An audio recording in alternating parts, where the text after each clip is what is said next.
নমস্কার। আজকের আলোচনার একেবারে কেন্দ্রে থাকছে একটা খুব শক্তিশালী ভাবনা। বিশ্বাস করুন যে আপনি মহান। হ্যাঁ, নমস্কার। এই ভাবনাটা সত্যিই খুব জরুরি। আমরা একটা পুরনো লেখা থেকে বিষয়টা একটু বোঝার চেষ্টা করব। এই ধারণার আসল অর্থটা কি, কেন এটা এত গুরুত্বপূর্ণ।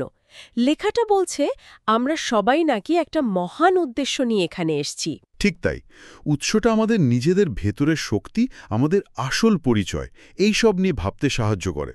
মনে করিয়ে দেয় যে আমরা শুধু এইটুকুই নই যা আমরা বাইরে থেকে দেখি বা অনুভব করি, তার চেয়েও বেশি কিছু। একদম। যেমন ধরুন, শুরুতেই বলা হচ্ছে আমাদের আসল পরিচয়টা নাকি শুধু এই শরীরটা নয়, হুম। আমরা আসলে আত্মা, আর আমাদের ভেতরে এক মহান সত্তার বাস। এটা তো বেশ গভীর কথা। অবশ্যই গভীর। আর এই আত্মা, লেখাটা যেমন বলছে, সেটা অমর শাশ্বত। এর মানে কি? এর মানে হলো বাইরের কোনো কিছুই, দুঃখ, কষ্ট বা ধরুন কোনো পরিবর্তন, একে আসলে ছুঁতেও পারে না, নষ্টও করতে পারে না। এর কোনো বিনাশ নেই। একদম। এই ভাবনাটাই তো মনে অনেকটা জোর এনে দেয়, তাই না? ঠিক।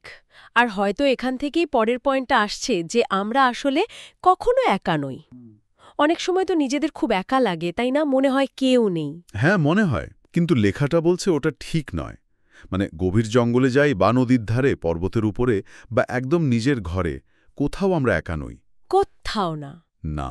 কারণ সেই সর্বশক্তিমান যিনি সব জায়গায় আছেন, পরমাত্মা, তিনি সব সময়, সব অবস্থাতেই আমাদের সঙ্গে আছেন। এমনকি যখন আমরা গভীর ঘুমে থাকি, তখনও তিনি সঙ্গে থাকেন। তিনিই তো আমাদের জীবনের উৎস, তাই না? ভেতরের চালিকার শক্তি। তিনিই জীবন দেন বলছেন। হ্যাঁ, তিনিই জীবন দেন।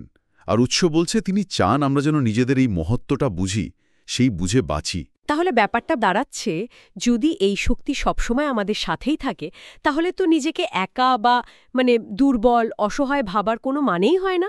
ঠিক ধরেছেন।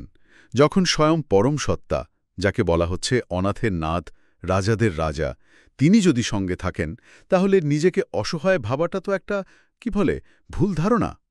উৎসতে বরং প্রশ্ন তুলছে, যদি সেই পরম পিতা রক্ষা করেন, তাহলে বাইরের আর কোনো শক্তি ক্ষতি করতে পারে।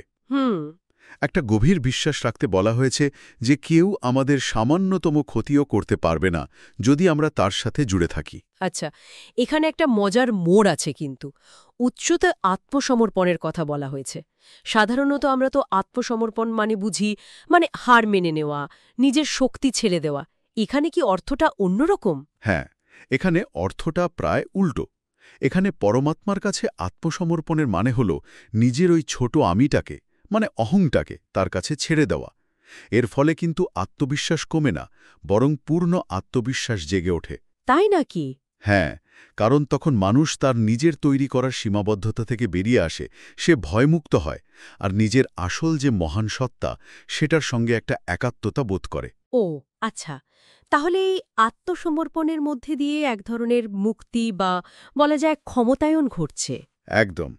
সেই অবস্থায় পৌঁছে মানুষ ভাবতে পারে, আমি মহান। সেই পরম মহান সত্তার সঙ্গে আমি এক হয়ে গেছি, তাই আমিও মহান। এই বিশ্বাসটাকেই, এই ভাবনাটাকেই ধারণ করতে বলা হচ্ছে। এটা মোটেই দুর্বলতার চিহ্ন নয়, বরং নিজের আসল শক্তির সঙ্গে যুক্ত হওয়ার একটা পথ।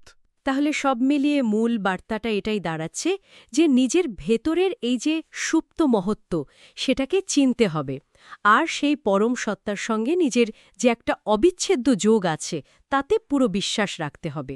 ঠিক, এটাই হলো বিশ্বাস করুন যে আপনি মহান, এই কথার আসল মানে। নিজের সীমাবদ্ধতা ধারণা থেকে বেরিয়ে আসা, বৃহত্তর সত্তার সঙ্গে নিজেকে যুক্ত ভাবা। যারা মূল লেখাটা নিজেরা একটু দেখতে চান, তাদের জন্য তথ্যটা দিয়ে রাখি।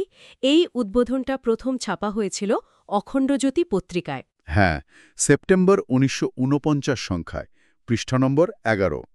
এছাড়াও এই ধরনের অনেক লেখার একটা সংকলন আছে, ঋষি চিন্তনকে সান্নিধ্যে মে নামে। ঠিক, এই নির্দিষ্ট আলোচনাটাও ওই বইয়ের ১৩৯ নম্বর পৃষ্ঠায় পাওয়া যাবে। বেশ, আজকের আলোচনা তাহলে এখানেই শেষ করা যাক। হ্যাঁ। তবে যাবার আগে একটা ভাবনা উস্কে দিয়ে যাই।